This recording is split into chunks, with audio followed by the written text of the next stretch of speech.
so lovely to see you. I will say a few words about how the archive is alive for us, making the expo People Powered Movement versus Shell, which is going live the 30th of October in Fuse in Amsterdam. And I want to start with naming inspiration, because every time you make something new, you're kind of moving from something you already know, or from some history or some ancestor or some artist that has already expressed some of the things you're expressing yourself. So I want to start with Mercedes Dorame. She's a Tongva indigenous artist in California. And from the moment when I was asked to work on this expo, I wanted to do something to show the patterns of shell and the patterns of resistance and really be a bit historical, because I feel oftentimes we're talking in the climate movement about saving the future, but not so much about healing the past. And that's something I wanted to explore, and something I found in her work is that the Tongva in California, a lot of their history is destroyed by settler colonialism.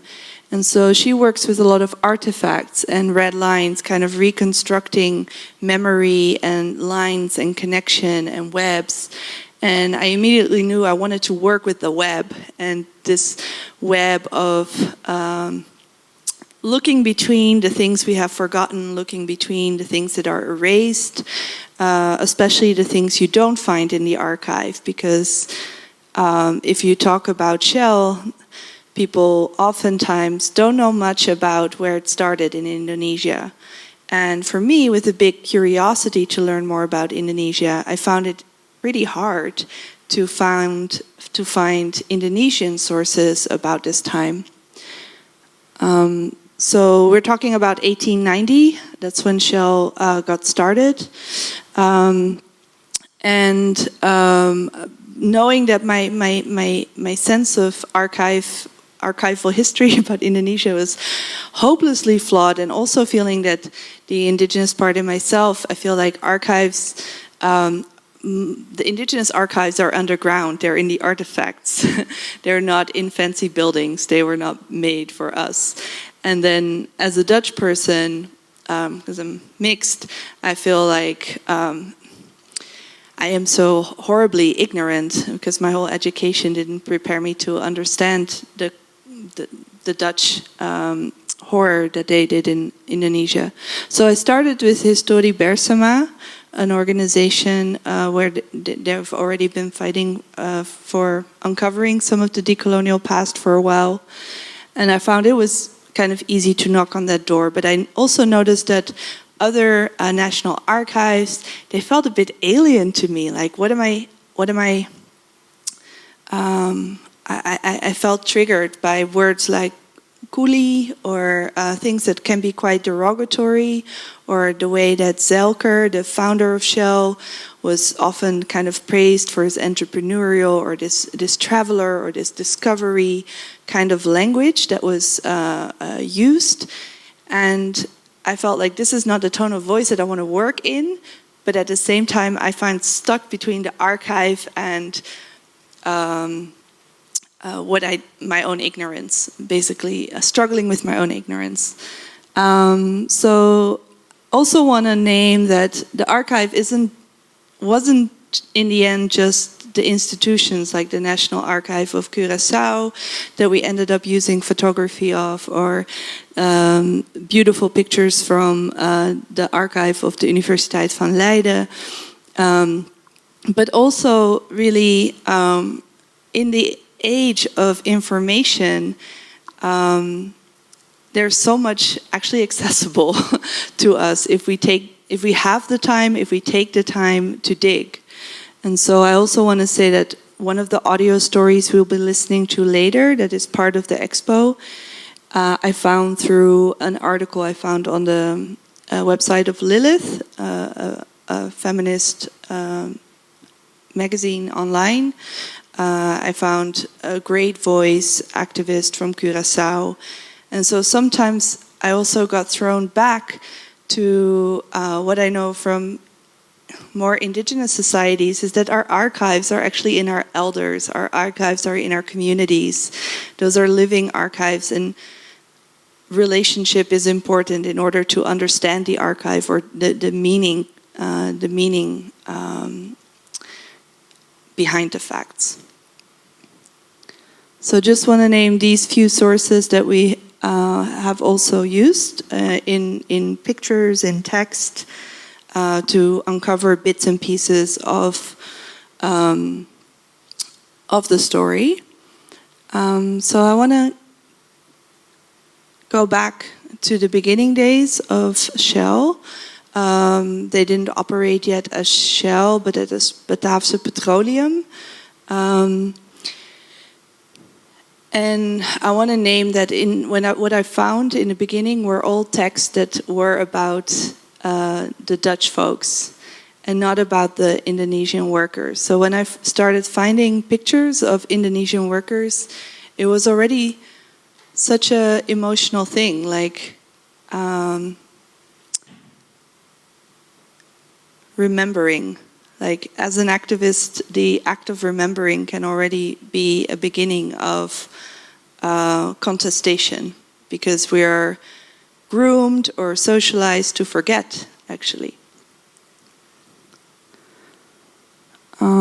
Also, I saw that, for example, in Curaçao, where Shell has had its refinery since 1918, and there's been a big revolt in 1969. The archive had more pictures of buildings and the property destructions that were going hand in hand with that rebellion than of the people, of the laborers who were revolting. So oftentimes the archive's pictures showed infrastructure and not people. I also want to read one little bit to see that while our story starts a century ago, hola, mazel tov. There are people in the room. It's so nice to have actually people in the room. Just want to say that. But our story for the expo starts a century ago, because the first signs of protest we found were from around the 20s in Indonesia. But also want to note that the story of oil didn't start then. Actually, oil was already part of the society for a longer time, and that often gets erased. So I'm going to read. Al vele eeuwen werd op tal van plaatsen olie gewonnen aan de oppervlakte of door het graven van putjes of schachten. Zo liet in Indonesië de bevolking bundeltjes rijststro naar beneden zakken en kneep die vervolgens uit boven een bakje. Volgens een bericht uit 1795 voorzagen 500 handgegraven schachtjes op Borneo in de behoefte aan licht en brand van 7 miljoen mensen. De geschiedenis van de oliewinning begon evenwel pas echt in puntje, when the white man came. So I just want to name that while we start our story of resistance in the 20th century, the story of oil is older. And again, here we have to be very much aware of firsting and lasting. Like we tend to talk in narratives where the first of anything is when a white institution came, or a road was built, or a university was built, or a municipality was built through a westernized gaze. And so this man here, well, you may not be familiar with his picture. If you dig in Shell history, his name will be mentioned a lot.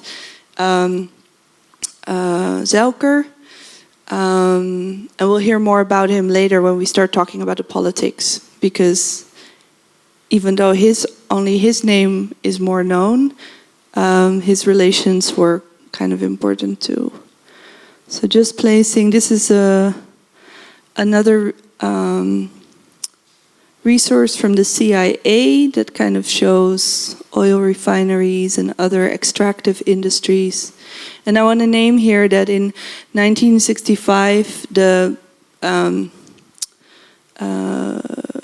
Bataafse Petroleum sold its assets in Indonesia to the Indonesian state-owned company.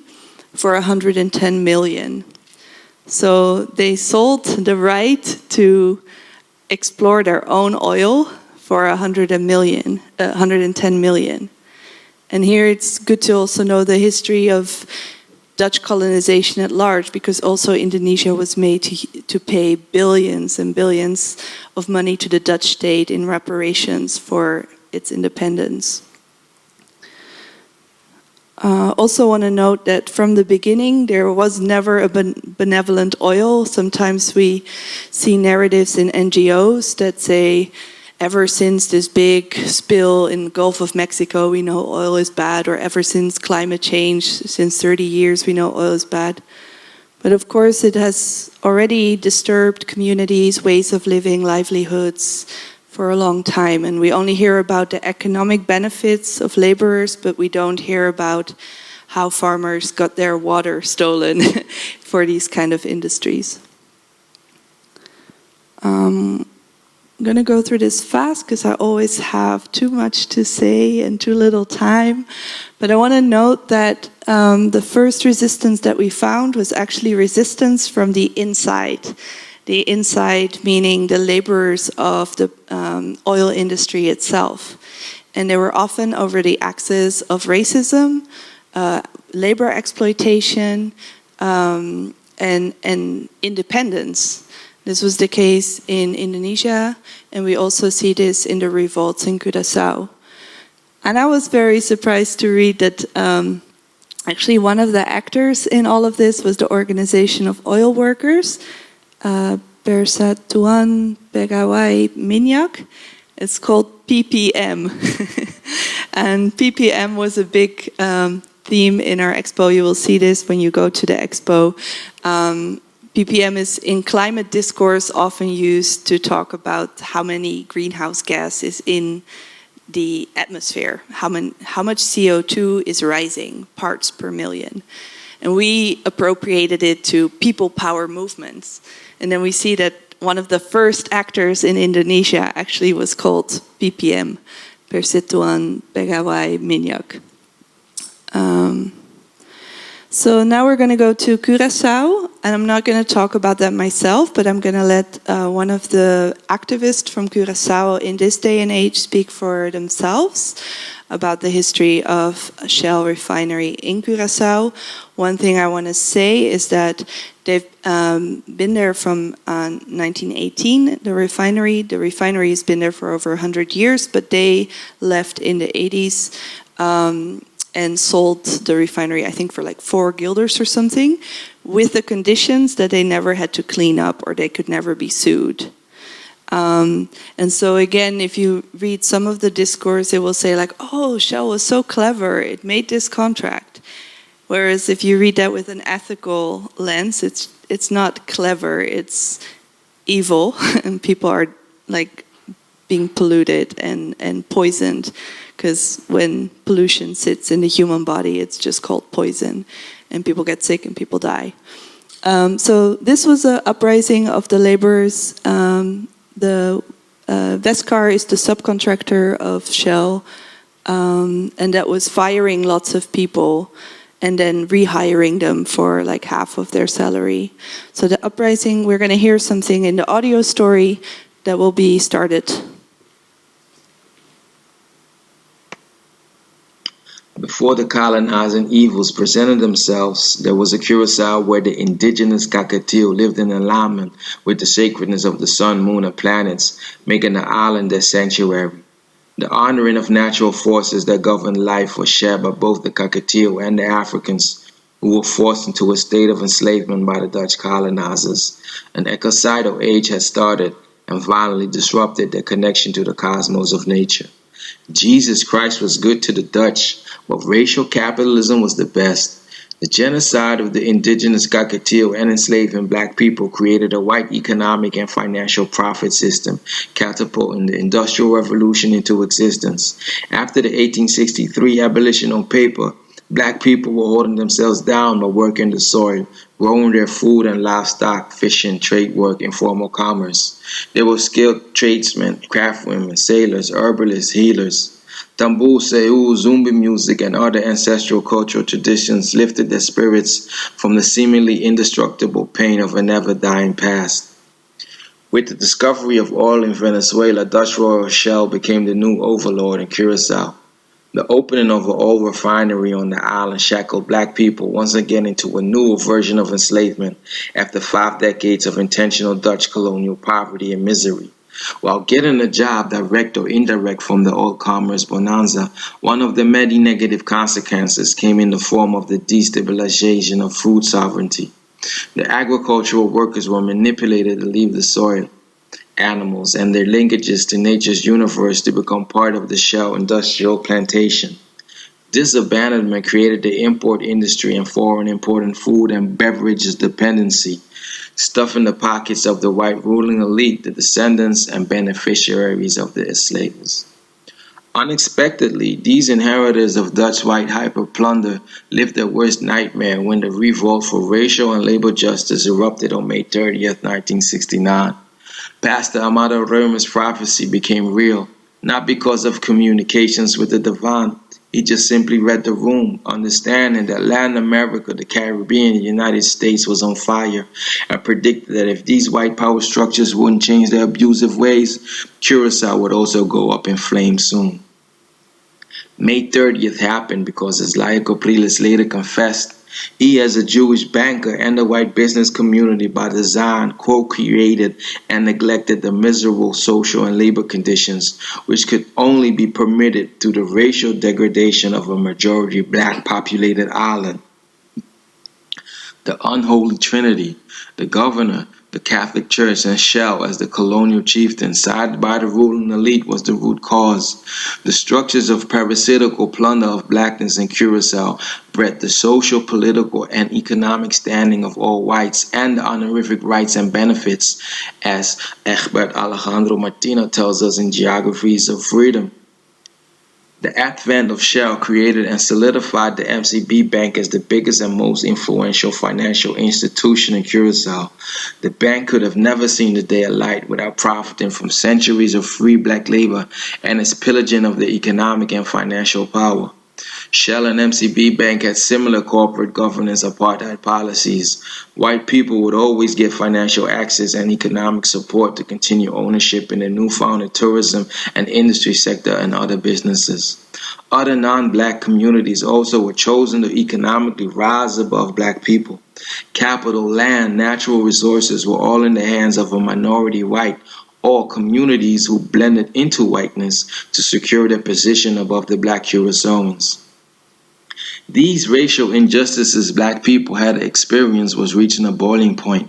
Their broadening understanding of their blackness in the Caribbean and support from people who studied in the Netherlands and came back to educate the masses to rebel against Dutch colonial regime and the ruling elite triggered the destruction of Shell as Curaçao's Dutch white industrial savior. Christmas came early as clouds of smoke suffocated white hyperplunder. The city, Puna and Otra Banda, was popping, full of black joy. Food, liquor, jewelry, clothes, electronics, toys for the kids, everything was free of charge. An economic redistribution fest came true on May 30th, 1969. What the revolt has shown us that if a minority white ruling class and Dutch colonialism sabotages their lives from shaping black futures, you can expect war-like situations. Shell colonization created a big majority of people that worship Dutch capitalism and colonialism, an educational system that most little Amsterdammers, as teacher union leader Marbella Filippo said, clone colonial black subjects that will abide by the laws of colonial Dutch savagery. In 2020, Curaçao, but also Aruba, Saint Martin, Bonaire, Saba, Statia are trying to stand up against genocidal institutionalized racism of the Dutch government. Their intentions of recolonization through debt bondage, neoliberal reform, and the illegality of COVID loans to survive the current pandemic are clear violations of our decolonization rights. Shell played a major role in this through their colonial capture presence of over half a century, and that type of toxic coloniality has a reparatory justice and climate reparations price tag.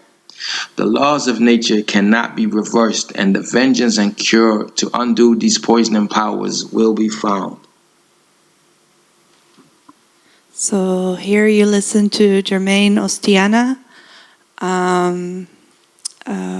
journalist. You can read more of their work on Curaçao and history online in different articles. I definitely learned a lot. Another source that we really learned a lot from was through a photographer's work, Sinaya Wolfert, who's made a photo book of 100 years of the oil refinery and how environmental pollution is really hitting particular communities worse than others.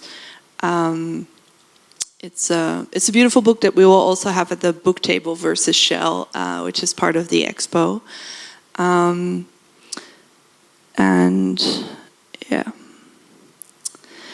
So in many ways, the history is oozing in the present. We've heard in the audio story also linkages to how today politics sometimes are very reminiscent of colonial pasts. And today with the panel, we really wanted to explore how different people, either as activists, as researcher, as writer, engage with that. Like, what can we learn from the history of resistance, their strategy, the way that Shell has been involved with politics for a long, long time, and how Shell has also had a long, long history of extreme violence. How does that inform our activism today? So it's a heavy subject. And I'm really happy that we're engaging with it, because I think as a climate movement, we cannot just think that consciousness alone will somehow change everything. I think we see consistently in the history that it has taken a fierce struggle. And with that, I would like to introduce our first speaker of the panel. Her name is Tatyana Lookman.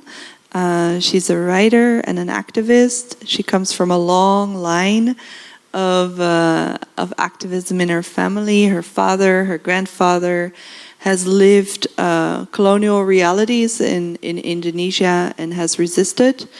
I mentioned earlier that from indigenous ways, actually our ancestors are our archives, are our way of relating and learning from the past. So in that spirit, I am very honored to give the stage to Tatiana Lukman. Please help me welcome her.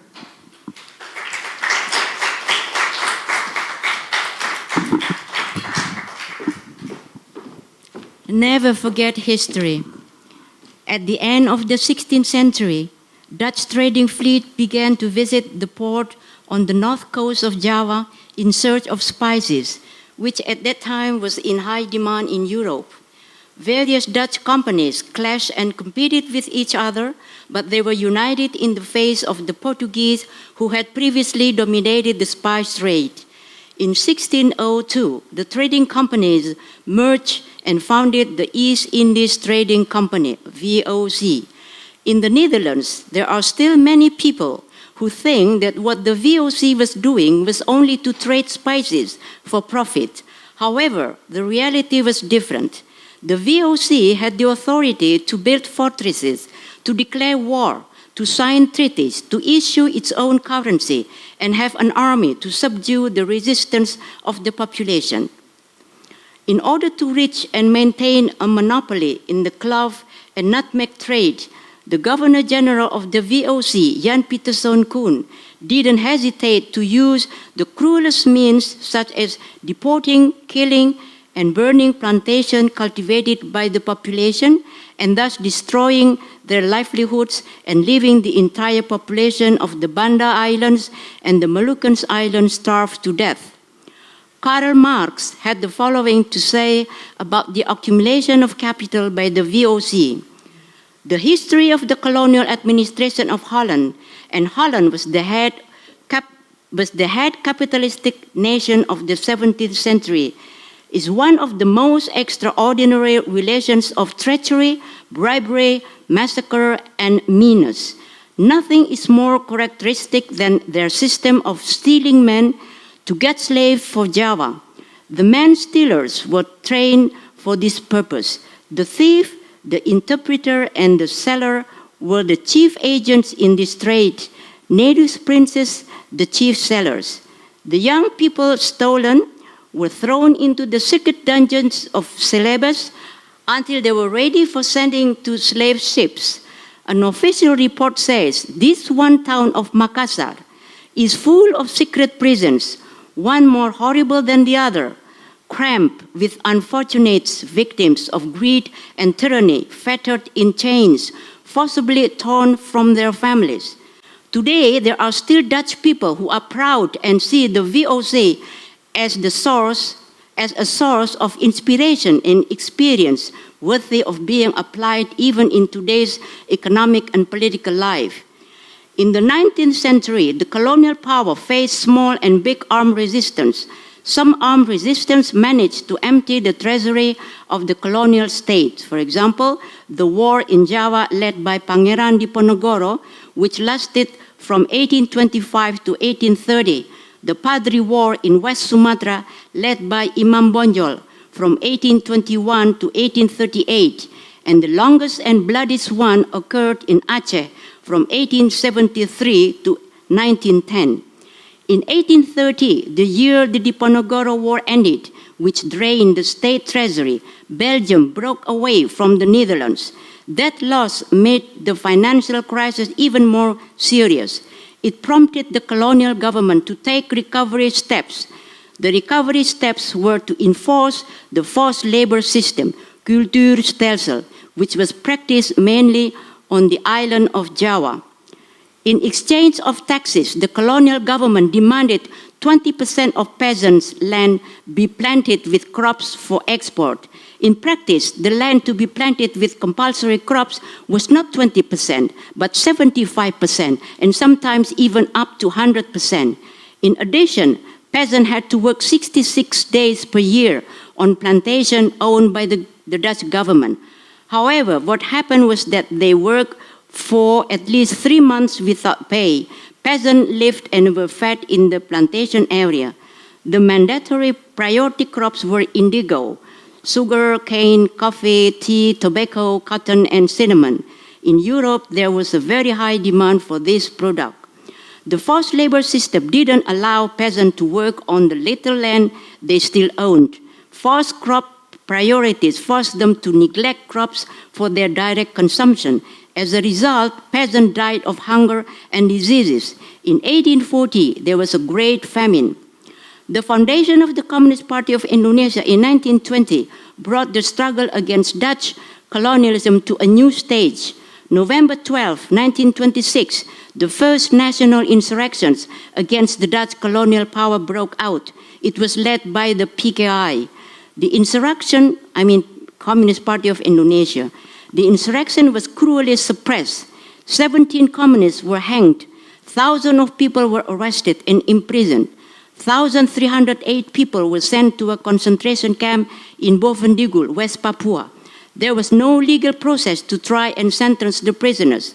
They were just arrested, and after 6 months or 1 year in prison, they were taken to a concentration camp. They didn't know what their crime was and what their sentence was. They didn't know where they were taken and how long they were going to be held in the concentration camp. They were victims of exorbitant rechten, which gave the general governor the right and the power to get rid of those he deems as undesirable elements without a trial to prove their crimes. So nobody knew what exactly their crime was and for how long they would be held in the concentration camp. That was the case of my maternal and paternal grandfather. The concentration camp was in the middle of tropical forests that had never been cleared by human beings. On 10 May 1940, the German army invaded the Netherlands. In 5 days, the royal government bent the knee and fled to England. 2 years later, on 5th March 1942, the Japanese occupied Batavia. On March 8, 1942, the Supreme Commander of the Dutch East Indies Army surrendered unconditionally. With the fall of the Dutch East Indies into the hands of the Japanese and the Royal Dutch government itself forced to flee, leaving their homeland, we can say that the Dutch historical right to rule their largest and richest colony has ended. So why did they refuse to recognize the Indonesian independence proclaimed on August 17, 1945?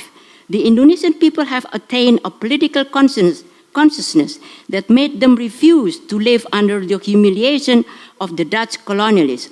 Why did they send their troops to destroy the Republic of Indonesia? They called them police action, but in reality, they were military aggressions against an independent republic. And they committed war crimes, not excessive violence. The nature of colonialism and imperialism determines and explains the position and acts of violence of the Dutch royal government against the 1945 proclamation of Indonesian independence. Without exploiting the working class and looting Indonesian natural resources, it is impossible to build industrial capitalism that could set aside a tiny portion of the huge profit to provide social security to their own working people. It means that the welfare of the Dutch people has been created and supported by the death and sufferings of the peasant and working people of Indonesia. However, the Dutch monopoly capitalists could not have succeeded in exploiting the people and plundering our natural resources without the help of the landlord, the bureaucratic bourgeoisie, and compradors who were and are their accomplices. About Shell, what can I say? Shell is one of the 10 multinationals which control the oil and gas of the world. Likewise, the food and beverage production are monopolized by 10 corporations. Meanwhile, 6 multinational corporations control 75% of the global agrochemical market. It means that production and capital are increasingly concentrated in the hands of a small number of monopoly capitalists.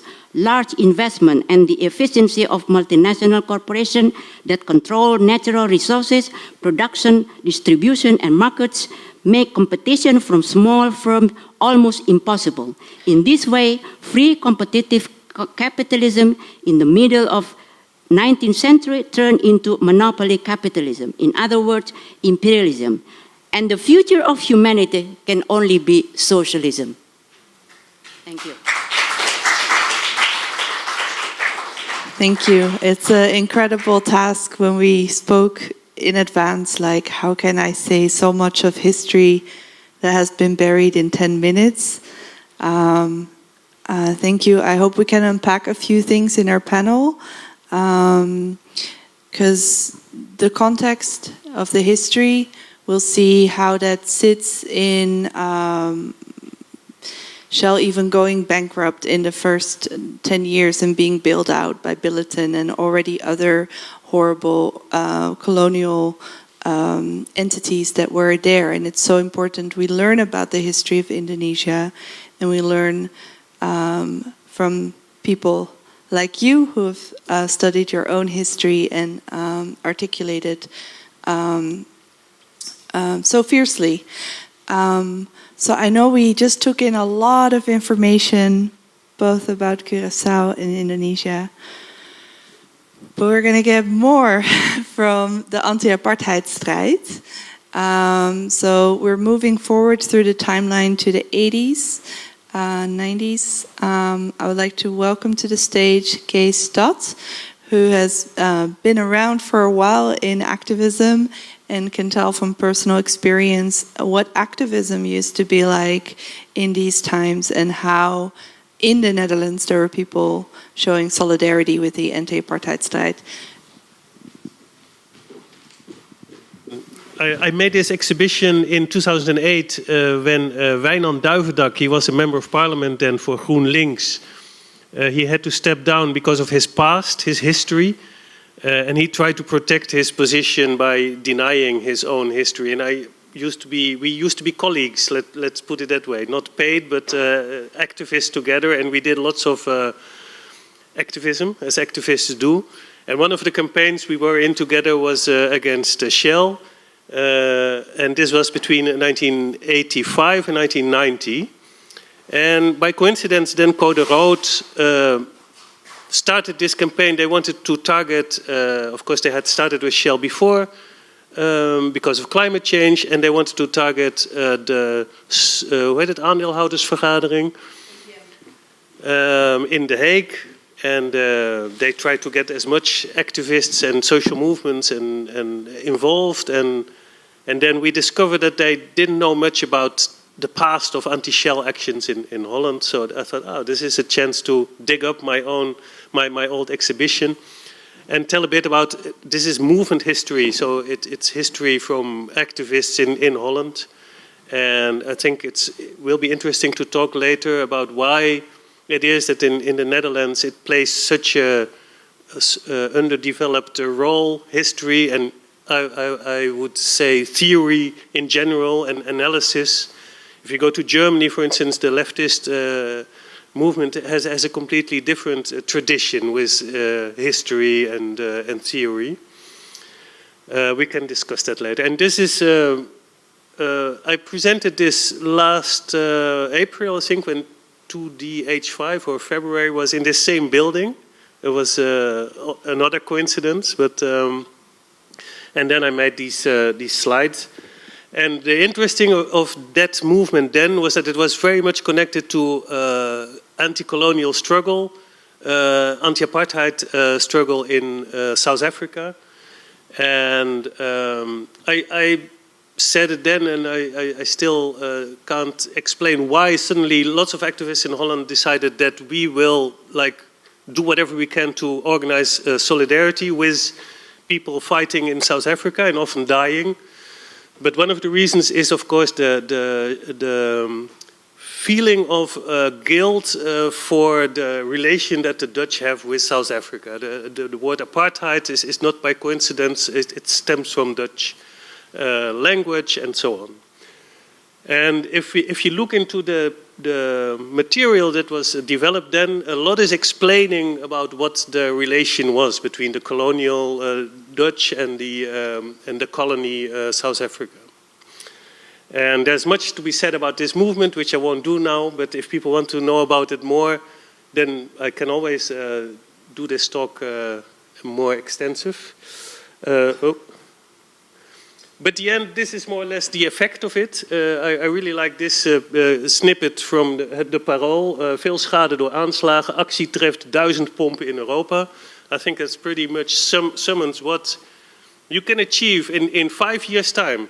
That people really felt the urge and also took the risk to go to these petrol stations and try to, as some people tell it, castrate those pumps there. Most of it was non-violent, not all of it. Sometimes things were put in fire, but it only damaged property. And it was a huge movement. People went to jail for it. There were lots of court cases and stuff, and still it went on. The end was in 2009. In 1990, when more or less apartheid came to an end. Nelson Mandela was freed, and the ANC, which was the main organization there, very much connected to the Communist Party of South Africa also. One of the first things they did was buy the head office of Shell to turn it into their own office, which was a very symbolical move, but it also was their signal to us, okay, we can stop attacking them now because we have a different way of dealing, and we want to keep multinationals a friend, maybe also, well, you can see some of it here, but when I looked at what I put on these, this was done very quick and randomly. Many of these things you cannot even find in archives like the IESG. It's what we call the gray material, like the stickers and the leaflets and these kind of things. They often are not considered to be of value, to be preserved. What you find in official archives are the official posters of the official anti-apartheid movements. This was very much really grassroots. People would do it in their backyard, so to say. But it is also history, and it is very important to keep them alive and to have elderly activists like me take part in new movements and take your own history serious. Last thing I want to say, I have 1 minute, is, for instance, a history so important, and a living history also of a labor movement, for instance, would make it, for instance, the VOC in Holland, it would be impossible to depict the VOC as a benevolent, nice operation if you look at the labor conditions of the VOC in Holland itself. If you see where the ships were being built, for instance, the history of parts of Amsterdam, like Kattenburg and the Oostelijke Eilanden, that were the most poor parts of Amsterdam. There was really sloppenwijken, how do you call them in English? Slums. They were there, and it's not a coincidence that the most radical labor movements in Holland emerged from there. It was the Sociaal-Democratische Bond. They were anarchists from followers of Domela Nieuwenhuis. And you can see this history still. In 1916, the aardappeloproer, it was in that region. So you can see a continuity. And you can also explain why the FNV that we have now, they emerge partly as a counterweight to that. And they were more or less helped by the entrepreneurs to keep those radical labor movements out. And so, well, there's much more that you can derive from your own history. And the last thing I want to say is, for instance, the mess we're in now, this neoliberal, completely privatized society. It looks like it came out of nowhere and nobody opposed it. But if you look into your history, there was the globalization movement 20 years ago. There was exactly that was their point. They were trying to oppose the breaking down of the welfare state and liberalization of public services and these kind of things. So, and it was massive. There were hundreds of thousands of people were in the streets trying to prevent that. And that's our own history. But I think we will talk about this more after. Yes, we're going so fast, aren't we? Like, there's so much history to cover, and we could unpack this also in a whole session. And I can't wait to have all of the three speakers on stage to get a little bit of responses to each other. But first, we have one more speaker anchoring us in Dutchness of Shell and Dutch politics, and really navigating the archive. And I'll just give the floor to Bas van Beek from Shell Papers. I can't wait to hear more from you. Please help me welcome Bas to the stage.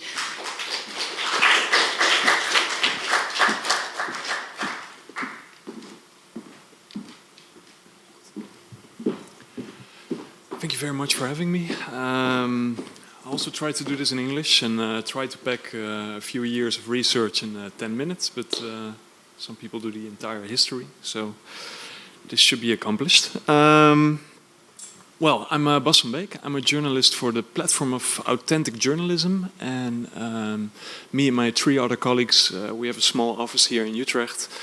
We started the Shell Papers together with Follow the Money, and the Shell Papers are basically 17 gigantic freedom of information requests. That's the WOP. Every person in Holland can file a WOP or a FOIA request, and you basically ask for the information you want, and in 56 days the Dutch government should respond and give you the documents. That's the most simple version. The truth is, the government is never on time, and especially with this large project, we see more and more obstruction. But a little bit of history before this. We did a lot of projects, a lot of journalistic projects for Follow the Money, and we always filed FOIA requests. And actually, per accident, we always came across the very close relationship between Royal Dutch Shell and the Dutch government. They were lobbying for more natural gas, liquefied natural gas. They were present in the Dutch Trade and Investment Board, which is basically a corporation between ministries and the top Dutch firms. They were one of the main partners in the work group Africa, basically saying where the funding of the Dutch state for companies investing in that area should go. And if you look at their history, you can say many things about this, of course. And we did a large project in Mozambique, an investigation. A few years ago, there was a lot of gas discovered in Mozambique, which kind of makes it the Qatar of Africa. It's a gigantic gas field in the next to the shore. And we did for the first time, we did a FOIA request to the embassy of the Netherlands to see how the embassy was actually helping Royal Dutch Shell getting access to this gas. And you could see how aggressive they were doing this. They were working together with the High Commissioner of the United Kingdom, and they were saying the pressure to the Mozambican government should come from all sides and we should work together on this. The High Commissioner of the United Kingdom, who tried to help them achieve this, is now working for Shell. So you can see this, there's this nice revolving door going on. And this is still going on. And if you look now in Mozambique, a lot of civil unrest is already starting. There. So we decided, why not do this a little bit larger? So we thought, let's do the ultimate FOIA request. Let's see how close this relationship between the Dutch government and Royal Dutch Shell. Everybody always says it. It's very close. We have a lot of ministers that used to work for Shell, but we never really know how it looks like. So we filed 17 FOIA requests ranging from ministries, from provinces to municipalities.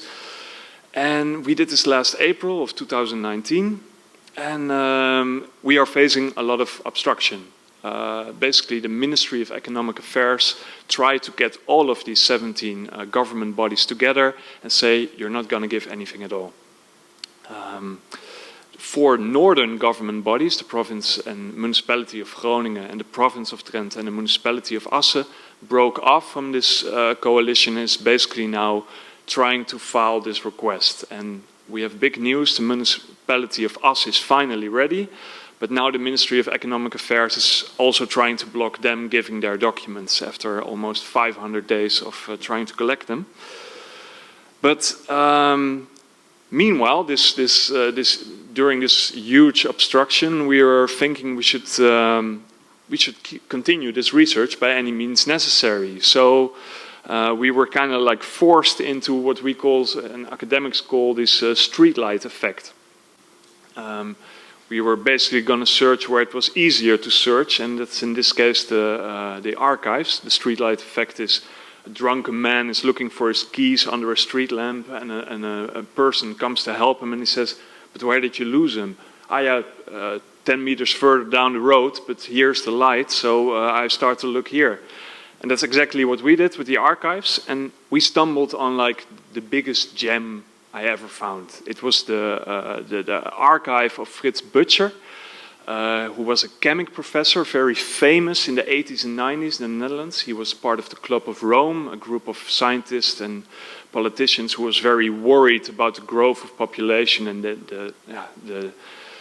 how much resources were needed to accompany this growth in population. And this archive was 15 meters when we discovered it. And normally these archives are, they throw half or 75% away, but this archive was impure, was intact, nobody touched it. So, and Butcher had what he called, he was a pack rat, a self-proclaimed pack rat. He kept everything, and he made notes of every meeting. If he was doing a presentation here today, he would have made 3 minutes about them, and he would have counted your average age, what everybody liked to drink. It would all have been there. Butcher was also an advisor to Shell and many other companies, and he was asked in the late 80s to basically start reporting on that so doubt on the human responsibility of greenhouse emissions. And he took this mission, he actually believed in this. I got 1 more minute, I have no clue how I'm going to do this. And, but he got close to like 1 million guilders, and that's like 500,000 euro to complete this. And he's basically seen as the godfather of climate skeptics today. Also, the modern skeptics seen as a huge influencer. Please allow me to end this on a few. I thought it would be interesting to at least give you some handouts for further research, because this is the archive thing. I stumbled on the Roosevelt Institute for American Studies, and it's all the way in Middelburg in Zeeland. You see this with many archives, there are many, but a lot of people don't know they exist. And basically what they do is they put American archives that you can only find in Washington, they put a copy in Middelburg. And while I was digging in there, I found this little CIA report. They did anthropology reports in the 1950s, and this is from 1953, and they say, "There's little doubt that great firms such as Shell are able to influence legislation in their favor through personal friendships and social contacts with highly placed officials in the government and various party administrations, but the nature of these relationships remain obscure." And they basically were very concerned about these relationships, and they had to dive into it. And this is just one of these little gems that you can find if you travel all the way to Middelburg or go on their digital archive, which you have to pay 50 euros for. But I was also contacted a few months ago by somebody from the George Padmore Institute by London, and I will finish with this. And he said, we are currently diving into the oil field workers' trade union of Trinidad and Tobago to all their minutes.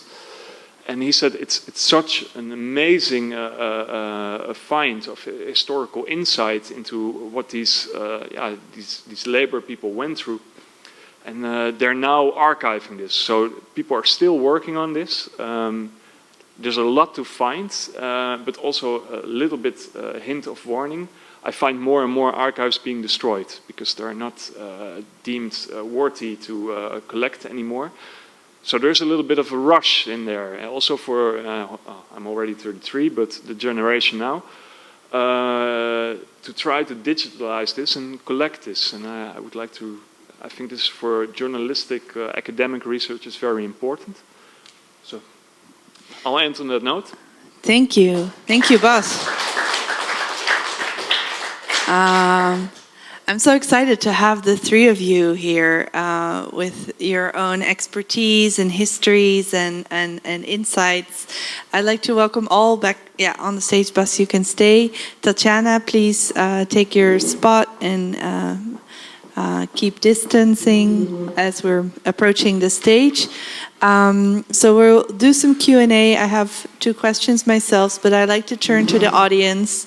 I know you've taken in a lot, but this is really the time to also think, like, what would you like to ask from your situated perspective as an activist, as a journalist, as a researcher.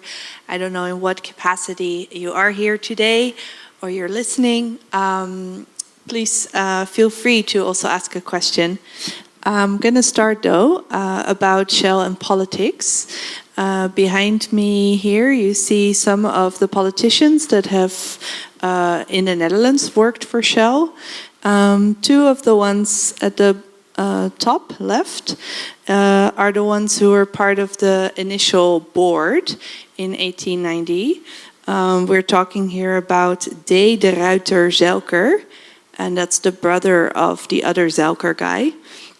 En he was, Dirk zorgde voor contact met de Sloet en van de Belen, een Tweede Kamerlid en oud-gouverneur-generaal in Indië. En via dat geheel kwam aan steun van het mijnwezen en haar ingenieurs. So it was quite important in the initial time. Also, Levi's zoon Norman, that's the older man with the glasses, was also in the initial board of Shell. Also in the initial board of Shell was the director of the Kamer van Koophandel and a colonel of the KNIL, which is the colonial army. So when I read that in a paper, I was just like, whoa, I knew that, Gerrit Zalm and some Bolkestein and some others were involved. But this is really going to the founding days of their colonial, and it kind of links back from Indonesia, from the beginning, to where we just landed in our panel with today and looking at the close relationship between politics and Shell. So, being here on stage, I would like to kind of ask all of our panelists to respond on when we look at the archive and activism, how to ask this question, because it's different for each speaker, but how do you, what do you see as the implications for people who want to hold Shell to account, what they should know about the tight relationship between politics and Shell? And maybe because Bas, as a journalist or a researcher, you're mostly involved with the relationship between politics and Shell. I'm going to ask this question to you first, so the others have a little bit of time to think, because it's a deep question. I realize that. Yeah, what you should. This list is way and way longer. You can ask that. I just asked at the Montesquieu Institute to send me the entire list of all the politicians that ever had. It's around 50 or 60 if you count them from the highest level. From the Netherlands? Yes. Because there's also in England and also in other countries. Yeah, and that's just the Netherlands, exactly. I think one thing really to keep in mind in these archives, and Chihiro, I heard you say that when I go into these archives, I don't like the tone of voice or that. I think you should also dive into this history from their perspective. So if you of course, with a radical view or the new points of view of today. But what's very interesting is these archives are very brutally honest. They talk exactly how they are thinking at that moment. I'm now diving into the gentlemen's clubs of these, where Shell is involved in. And you see this brutal honesty. They basically saw Indonesia as their territory to operate as they pleased. So, but also to keep things in mind that these, like you said, a lot of them have a lot of these relations, especially in the beginning. You have to see it as people are from the same family, and the elite is changing throughout all these years. So in colonial times, families and Shell was actually a new company. They're starting to operate. You really have to dive into it with that in mind, that times are different, and that how they view that relationship at that time is completely different than how we look at it today. That could be a debate in and of itself. I truly believe this. Yeah. Tatyana, would you like to respond to the mic? Maybe. Oh, well, yes. I mean, I'm always convinced that in European countries, the so-called democracy, it's not really democracy for the people, and all these political parties, to me, they represent multinational who is ruling in the so-called democratic countries, in Europe, To me, who the real rulers are multinational company, and this is showed by this, because look, for example, Wim Kok is from the PvdA, it's the Labour Party. It's supposed to be leftist. And then the other one, that one is from the Bolkestein? VVD. Yeah, VVD. The VVD, it is the rightist, But in fact, essentially, I mean, the nature, they are the same. And you can see also, when the financial crisis in the recently, economic and financial crisis. 2007, 2008. Yeah, 2008, yeah. Because when the people here in Holland, like the children, the handicapped, they demand more money to welfare, for their welfare. And the government always says, no, there is no money. Always bezuinigen and bezuinigen.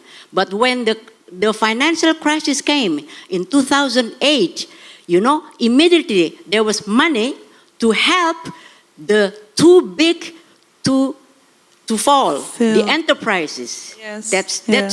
That's make me more aware that who really rule this country is multinational. Sure, yeah. I know we're very much on time, running out, and we also started a little bit late. I want to check to the room if there is any questions. Please. Maybe from the back of the room, yes? Well, what is being done at the moment, like against Shell? I know about this Urgenda case. They won, right? Yes, that was in 2015, I believe. Yeah, and then does any one of you know what's the result of that? They just had to pay a big fine, and then that was it? No, so the Urgenda case was against the government, not against Shell. There's a new court case that is running against Shell, which is going to court in December. But the Urgenda case was holding the government responsible. The government was told by the judge that they were responsible. They had to be lowered in 2020, 25% of their emissions. But instead of complying, the government just appealed that. And so even in hoger beroep, they lost again. But they basically didn't comply. That's a long story short. Yeah. So yeah, that's a problem. Sometimes you have cases, you have victories, but implementation or compliance is not the case. And we've actually seen this over and over with Shell as well, being held in court in a global south country. And then they just say, oh no, we don't listen to this court system. And then they pay a lot of money that the court doesn't go to the states because it would be harder for them to not comply again. I'll look if there's any other questions, maybe here in the front. Yes, so you mentioned the grey content that is not mainstream, and the fact that there is a guilt, there was a guilt because of the link with South Africa. And I would like to know if you think that putting all this content, all these archives in the mainstream would help people both from colonized countries or colonizer countries to heal. So I'm going to repeat the question. It's about grey content that we don't find in the archives, and if putting that more in the mainstream or making that more accessible could also help people to heal. I'm going to look at who wants to answer it. Yeah, I think in the 70s there was much more of consciousness of you would have these, for instance, these teachers working on history material on schools with names like History of the Common People, and this kind of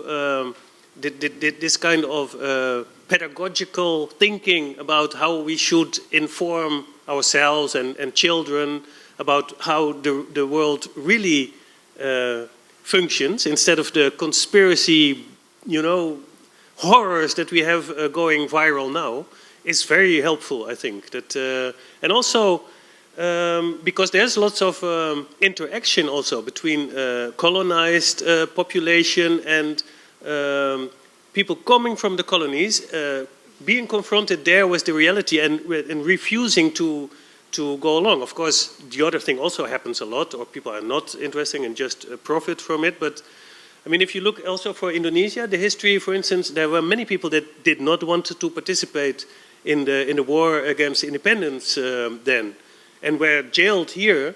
And these stories are horrible. They were jailed in the same camps where the Nazis just after the Second World War were put into, and often those collaborators with the Nazi regime were let out before them. They had to stay longer in the same conditions. So of course these histories being kept often very much hidden, because it's not the Telegraaf or whoever who is going to tell these stories, because it's about resisting their normality. And I think a culture of resistance, so to speak. Yes, yes. And of course there are all kind of ways, like these making something that you paste on the wall to show that reality is a small form of trying to counterbalance the not functioning role of the mainstream media.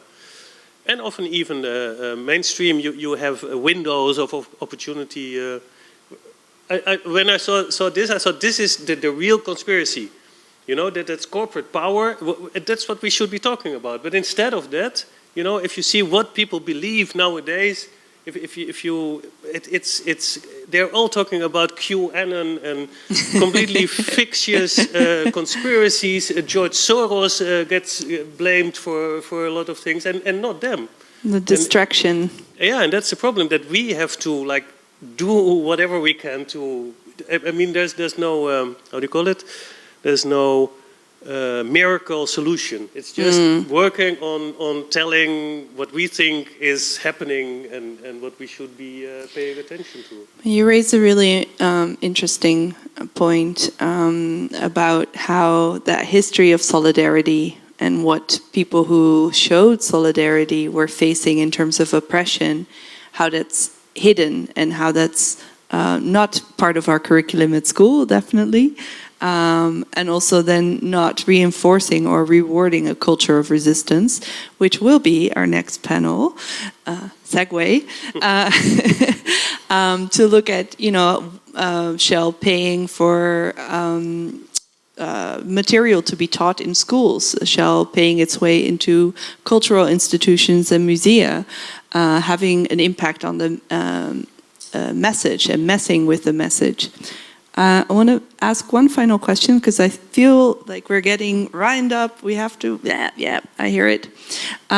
So I have one more question, which is concerning strategy. Because we've talked a lot about the archive, but we're also talking about activism. So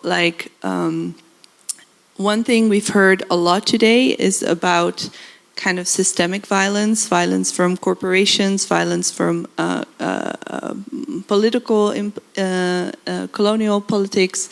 Here I have a few snippets. Nederland pleegde structureel en op grote schaal oorlogsmisdaden in India. It may not surprise you that one of those politicians that was up on the screen in the slide before was actually saying, introducing the word of just speaking about excessive violence and not war violence, and diminishing it. We have anti-apartheid strijd we heard about today, and we have a poster from that time with Beatrix on it. Oranje steunt apartheid, and our royal family is supporting apartheid. And in the balloon you might not be able to read it, but it says, "Don't you think it's embarrassing? Vindt u het niet gênant? That I have billions invested in Shell." So that's the whole other branch of powerful ties of Shell. And we see Nigeria, which we didn't talk too much about today, but we talked about it yesterday, of Shell paid Nigerian military. So if we look at this consistent way of Shell not just being about consciousness raising, but about political power, about military power.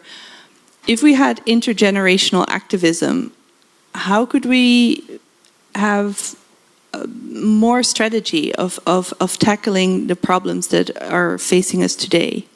And again, there is no silver bullet here, but I'd like to hear from each of you a final word on a word of encouragement to activists today who are struggling to fight this fight that has been fought for 100 years. What is the next step if we learn from our ancestors in resistance? And anybody who would like to start can start. So this can be also part of your shout out of what you're maybe working on and think that could be important for a next step. Okay, well, based on the experience of movement in Indonesia and also in the world now, well, now you can see, everywhere, there are people's rebellions against the system, against capitalism, Many people can agree that capitalism is not the solution of the crisis which come periodically, in this capitalist system. But now the thing is, from this is my view, is very, very important is to have a political party, with an advanced theory which has been proved in the world to be succeeded in winning socialism. And that is not easy. This example, for example, in my country, after 1920, after the founding of the Communist Party, the movement entered to a new stage. And then the resistance against Japan, the communists was always there, And during the Independence War, in the 45 and 49, always the communists were also in the front line. And afterwards, from 49 until 65, before the coup d'etat, again, the communists were there, to organize, to mobilize, to raise the consciousness of people, because it's not only important to raise the consciousness, but also to mobilize, to organize them, to be united. Because now, for example, you can see everywhere we hate capitalism, but we are very, very dispersed, because there is no working class party to lead this movement. Thank you. Yeah, sorry, I have to cut it short a little bit because we're on time. Kees, would you like to? Yeah, I don't have, like you said, I don't have any silver bullet, not even a copper bullet, but I think... not even a bullet. Yeah, not even a bullet, but we can make those ourselves, and that's what I grew up in the squatting movement, politically, and of course squatting movement was about the housing, creating housing for everybody as cheap as possible, but it was as much about creating spaces where you can meet and build up structures. And I think that is to be on a very literally grassroots level. I think that is really important. Also, even if you live, or also if you live in a small village or whatever, it is possible to start something, and we have to meet each other and discuss stuff and then share, but never be afraid to just start. We have a famous poet, Remco Kampert, who has a famous poem that resistance doesn't start with a big thing. It starts with really small things. He says like a match that starts the fire. A match. What can you achieve with that? But then, if you believe in it, that's where it starts. Kindle the fire. Yeah. Thank you. Yeah, sometimes reading through these thousands of documents, you have this feeling, why am I spending my best years going through these old documents? But then last week, I came to a personal archive of an activist from the 60s and 80s, and he had thousands of old newspaper clippings that he just, he cut out, saved, and archived himself. And then you discover, okay, these previous generation went through the same thing. They collected everything, and now we are using that. And hopefully, in 30, 40 years, somebody can use the material that we try to collect. And I really believe this, that sometimes these things feel like futile, but then in 40 years, there's a new group who can just take it on and then go further. So. Thanks, yeah. I think throughout the making of the exposition, is that a hand? Yeah. A question, because I was listening to Tatyana and I was wondering actually because the elections are coming up soon in the Netherlands, whether she thinks whether we actually already have a sufficiently organized vanguard party or not, because that's what she's referring to, if I'm not mistaken. So I'll repeat the question. It's the question on the elections coming up in the Netherlands. And the question is, do you think there is already a vanguard party in the Netherlands that can lead? No, I mean, there isn't. I mean, among this party who participated in the election, well, like for example, the SP, you know, I used to vote for SP, but it's not the vanguard party. It's not the vanguard party. Ideologically, you know, it's better than other, but because the strategy is they don't want to destroy capitalism, you know. The problem is the root of the problem of our problem in the world is the system. So you have to eliminate the system, you know, to change into another system. The capitalism, you cannot reform it. You cannot. With PVDA in the government, it's the same thing, you know. And SP, if they win the election and they become the party, the coalition party in the government, they will do the same. They will always listen to the corporation. You know, bezuinigen and bezuinigen. Always bezuinigen. We know that very. It's a very familiar pattern we've seen over and over. Cutting on everything that increases our well-being. So we're running to an end of this panel, but I think one of the things that I wanted to end with is in the making of this expo, we come across lots of trauma and painful histories that we also kind of dived in a little bit today. But we also came across incredible solidarity. And I think, you know, even with the anti-apartheid slide, we could unpack that in a whole day. And I think this culture of solidarity is so important. And so I think it's also really important that for the next panel, we'll be diving into a culture, reclaiming our culture. Yeah, I think that's all I had to say about that. So I want to thank you for being here today. And just want to remind that we'll have one more panel coming up. And on the 30th of October, there's going to be the opening of the expo People Powered Movement versus Shell at Fuse in Amsterdam. And it's going to be around for 2 months. So we very much look forward to hosting you there, seeing you there, and hopefully it will unravel many more questions and much more solidarity. So thank you for being here. Thank you for the panel. Give them one more applause. And let's learn from history and heal the past and build better futures. Thank you.